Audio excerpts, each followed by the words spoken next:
You're welcome. How would you describe Polly Bergen? I was thinking about this yesterday.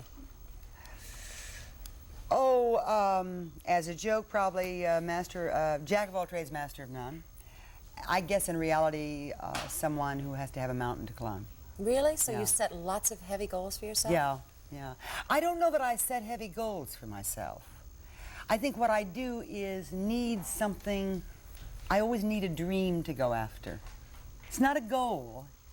It's a dream. It's an accomplishment. It's achieving something very specific. I'm not very general, you know. I have very specific reasons for doing whatever it is I do. So you focus, but you focused in so many different areas. And I was thinking yesterday, gee, do you start out knowing that you will have such longevity in so many worlds? The corporate world, you've been a director of so many companies and your own businesses, or are they building blocks? As you speak to women, is that the message you give them, that you slowly build toward what you want? Well, I think that there's a little bit of both that happens. I certainly try to convey that message to women. I try to make women understand that they really have to think about what makes them feel good, as opposed to what women have a tendency to do, which is, I will do what makes you feel good. Oh boy, don't you know? we do that. And I think also that, to a large degree, a great deal of what I do comes out of information I get from women.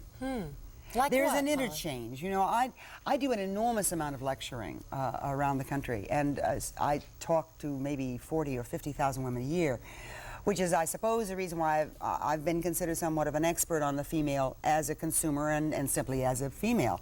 And in talking to them about their needs and their desires and their frustrations and the things that make them angry and the things that make them feel good, the question and answer period always ends up being far more important than the hour of lecturing that I do. Sure. Really, it's the I don't sharing, lecture, isn't it? because there's so much that comes back.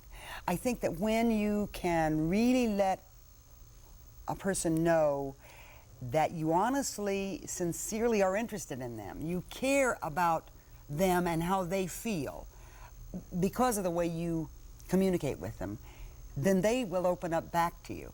You know, the minute you say to a lady, you know, what do you do when you have hair on your toes? Right away, she communicates with you. You know, she says, if anybody would tell me that, I can tell them anything. You know. Oh, I get you. How about a sacrifice, though, as busy as you've been? Is there a downside, personally?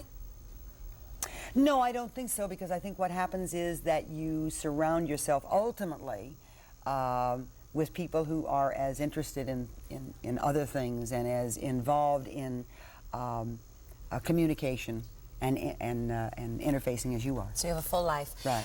Rhoda Henry meant a lot to you. This is the role that you played in Herman Wouk's Winds of War. That was, you were telling me just a moment ago, this is 25 years after being...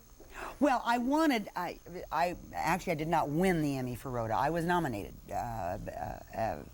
for the role of Rhoda, and I have to be really honest, I really truly wanted to win it, and I think that I wanted to win it mainly because it had been exactly 25 years to the day since I had won an award for Helen Morgan. Yes, isn't that so? And I thought it's nice to be able to say, you know, it's 25 years, folks, and I'm